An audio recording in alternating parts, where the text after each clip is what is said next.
خۆشەویستان سڵاوتان لێبێت هاتینەوە خزمەتان بۆ پێشکەشکردنی بابەتێک لە ژێرناوی ئایندەی جەنگی رووسیا ئۆکراینیا بەرەوکوێ لە نووسینی زاهێر باهیر شیاوی ئاماژەیە ئەم بابەتە لە سایتی شارپرێس وەرگیراوە. هاوڕێمان بن. پێشبینیکردنی کۆتایی جەنگەکە کارێکی ئاسان نییە، چونکە هۆکار و بەرەنجامەکەی یاخود ڕوودانی کارەساتێکی سروشتی هەرکام لەمانە ڕۆڵی خۆیان دەگێڕن. پاش 19 مانگ تێپەڕین بەسەر دەستپێکردنیدا هێشتا جەنگەکە بەردەوامە و رووسیا لە پێگەی بەهێزی ئابووری و سەربازی خۆیدایە. کەمکردنەوەی دەرهێنانی نەوتی خۆی و داخوازی زیاتری نەوت لەلایەن چینەوە لە ئێستادا کاریگەری خۆی لەسەر بازاڕی وزە بەتایبەتی و ئابووری ئوروپا بەگشتی داناوە و دادەنێت. هێنۆکە نرخی بەرمیلێک نەوت لە بازاردا 94 دلارە و پێشبینیش دەکرێت کە بەم زوانە بۆ 100 دلار سەر بکەوێت. لەمانەش گرنگتر درسکەوتنە نێو ئەندامانی ناتۆ و هەڵوێستی ئەمریکا و کەنەدا وڵاتانی دیکە سەرانی ئوکرانیای بێئومید کردووە. ماوەیەکی کورت لەمەوبەر بوو کە سارکۆزی کۆنە سەرۆکی فەڕەنسا ڕایگەاند ئوروپا رووسیای پێویستە. هەروەها وتیشی دیپلۆماسی و گفتوگۆ و دانوستان تاکە ڕێگان بۆ چارەسەرکردنی شەڕی رووسیا دژی ئوکراینیا دەبێت ئوکراینیا سازش لەسەر ئەو زەویانەی کە داگیرکراون لە تاکە رووسیادا بکات. هاوکاتیش لە کۆبوونەوەی گروپی 20 لە هیندستان ڕاگەاندنێکی هاوبەش ڕاگەنرا بە هیچ شێوەیەک نەتوانرا نەک هەرسەر کۆنەی رووسیا سەبارەت بە داگیرکردنی ئوکراینیا بکرێت، بەڵکو بەڕاستەوە خۆش نەتوانرا باسی شەڕەکە بکرێت. ڕووسەکان و دۆستەکانیان ئەمەیان بە سەرکەوتندانا. لە ڕاستیشدا شلۆقی و لاوازی هەڵوێستی بەرەی ناتۆ و دەوڵەتانی ڕۆژئاوای تۆمار کرد لە بەرانبەر بەرەی لایەنگیری رووسیا یاخود بێلایەنی هێندێک دەوڵەت کە خودی ئەو بێلایەنیە بە لایەنگیری ببورن بە لایەنگیری رووسیا هەژمار دەکرێت. لەمانەش زیاتر کاتێکە دادگای نێودوڵەتی بڕیاری دەستگیرکردنی پوتینیان ڕاگەاندووە کە ئەمەش سەفەر و هەڵسوڕانی پوتینی تەسک کردوێتەوە کەچی هەلۆ کاتەدا لولا سەرۆکی بەرازیل وەکو تەحەدایەک لە بەرەی ناتۆ و دەوڵەتانی ڕۆژئاوا ڕایگەیاند کە پوتین دەتوانێت بەشداری دانیشتنی لووتکەی گروپی 20 لە ساڵی ئایندەدا کە بڕیارە لە بەرازیل بگیریت بکات بێ ئەوەی ترسی گرتنی ببێت. ئەمەش گرفتێکی گەورە بوو ببورن ئەمەش گرفتێکی گەورە بۆ بەرەی ناتۆ و دەوڵەتانی ڕۆژئاوا دروست دەکات. ئەو کاتە یا دەبێت ئەوان بەشداری بکەن بەشداریکردنیشیان یانی ئەو پەڕی سازش لە تێک پوتیندا و دابەزینی شکۆ کەسایەتی و ڕەواج نەبوونی بڕیارەکەیانە. ئەگەر بەشداریش نەکەن یا ئەوە تا کۆبوونەوەکان ناگیرێت یا بە نێوە ناچەڵ دەگیرێت و بەهایەکی نابێت و بڕیارەکانی بەجێهێنان و سەپاندن دەمێنێتەوە. حاڵەتی سێهام گواستنەوەی کۆبوونەوەکەیە بۆ وڵاتێکی دیکە کە پوتین ناتوانێت بەشداری بکات. لەو بارەشدا بەرەی دووەم واتە لایەنگرانی رووسیا ڕەنگە بەشێکیان بەشداری نەکەن.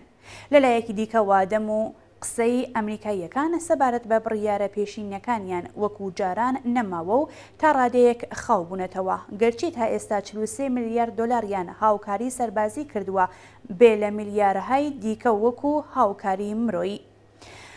ڕەنگە سوورنەبوونی ئیدارەی ئەمریکی لە هاوکاری ئوکراینیا ڕەنگدانەوەی هەڵوێستی خودی ئەمریکیەکان بێت کە چیتر نایانەوێت هاوکاری سەربازی ئوکراینیا بکرێت.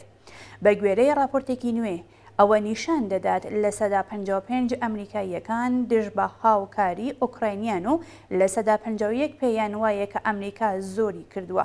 تەنها لە سەدا 48یان دەڵێن دەبێت ئەمریکا زیاتر هاوکاری ئوکراینیا بکات. لەمانەش مەترسیداتر بۆ ناتۆ و دەوڵەتانی ئوروپا هاتنەوەی دۆناڵد ترامپە بۆ سەر حکوم لە ساڵی ئایندەدا کە بڕیاری داوە بە هاتنەوەی لە ماوەیەکی زۆر کەمدا شەڕەکە دەوەستێنێت. هەرچەند سەرۆکوەزیرانی بریتانیا ریشی سۆناک لە ئێستادا بێدەنگە. ئەنجامگیری پاش ئەوەی کە پێشبینیەکانی ئەمریکا و دەوڵەتانی یەکێتی ئوروپا سەبارەت بە کۆتایی هاتنی پوتین و دەسەڵاتەکەی نەهاتدی وەکو ڕاپەڕینی رووسیەکان چۆن لە هێندێک لە وڵاتە عەرەبیەکاندا لە سەردەمی بەهاری عەرەبیدا ڕوویدا، هەروەها هاتنە ناوەوەی سوپای رووسی بۆ ناو قوڵایی ئوکراینیا و ئاسانبوونی گەمارۆدانی و کردنی کوشتارگەلێکی زۆر لە سوپای رووسیا شکستی هێناکە. ئەمانە ڕووی نەدا ئیتر دەبێت بیر لە ڕێگایەک بکرێتەوە کە هەر چۆن هەبێت هەیبەت و شکۆی ئەمریکا و ناتۆ لە وەزیەتر نەشکێت بە جۆرێک لە جۆرەکان ئاوێک بکەن بەم ئاگرەدا و بیکوژێنەوە. لە ئێستادا بۆی دەمی گەلێک لە دەوڵەتە ئەندامەکانی ناتۆ وتوێشکردنە لەگەڵ رووسیا و قبولکردنی هەر هیچ نەبێت کرایمیا و یەک دوو دەڤەرێکی دیکەی ئۆکراینایە گەر بە وەختیش یانی کاتی بێت بە فەرمی بەشێک بن لە رووسیا. هاوکاتیش رووسیا ڕێگە بدات کە ئۆکراینیا ببێتە ئەندامی ناتۆ و یەکێتی ئوروپا. ئەم سازش و سازشکاریانەش تەنها و تەنها دەبێت لە ڕێگای سەرۆکە دیکتاتۆرەکانی تورکیا و هیندستان و چین و سوئدی و هێندێک وڵاتانی دیکەوە بێت. لێرەدا خاڵێکی گرنگ هەیە کە بۆ زۆر بەمان ناڕوونە، ئەویش ئایا دەستگاسی خۆڕیەکانی ئەمریکا و دەوڵەتانی ئوروپا ئەوەندە گەمژە و نەزان بوون لە هەڵسەنگاندنی بارودۆخی رووسیادا هەروەکو لە عێراق و ئەفغانستان و سووریا، یاخود ویستی ئەوان ئەوە بوو کە ئێستا ڕوودەدات ئەمە پلانیان بووە و هەر بە پلانیش دەڕوات؟ من بۆ خۆم لامڕوون نییە کە کامیان هۆکاری هەڵگیرسانی جەنگەکەیە کە ڕەنگە هەردووکیان بێت، بەڵام ئەوەی کە لامڕوونە جەنگەکە کارەساتی بۆ گەلی ئوکراینیا و گرانی نەبوونی و بێکاری بۆ هەموو هەژارانی دنیا بە جۆرێک لە جۆرەکانی ببورن بە جۆرێک لە جۆرەکانە لەگەڵ خۆی هێنا. هاوکاتیش گەورەترین سەرمایەی سیاسی و ئابووری و کۆمەڵایەتی و بێئومیدی لە بنیاتنانی دنیایەکی باشتر لەسەر دەستی ئەم سیستەمە لە ئایندەدا هێنا. هەژاری و بێکاری و گرانی و وێرانکاری و ڕاگوێزکردن و تەسکبوونەوەی ئازادیەکانی خەڵک و فراوانکردنی تەوقی دەوڵەت و دەستەبەربوونی پارەیەکی مشە بۆ کۆمپانیا گەورەکان و هیتر، بەڵێ هەموو ئەمانەی بە دیاری هێنا.